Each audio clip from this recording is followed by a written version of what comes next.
તાઇવાનની રાજધાની તાઇપેઈમાં બુધવારે સવારે શક્તિશાળી ભૂકંપ આવ્યો હતો.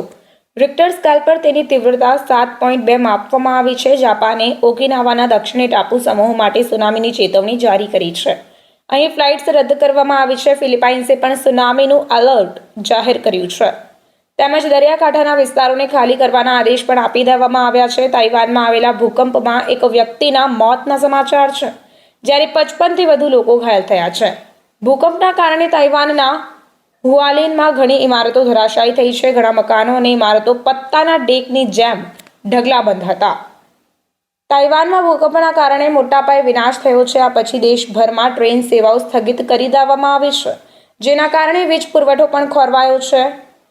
તાઇવાનમાં 25 વર્ષમાં સૌથી શક્તિશાળી ભૂકંપ ગણવામાં આવી રહ્યો છે. ભૂકંપના કેન્દ્રની નજીક તાઇવાનના પૂર્વ કિનારે સ્થિત હુઆલિન શહેરમાં નુકસાનની માહિતી બહાર આવી છે.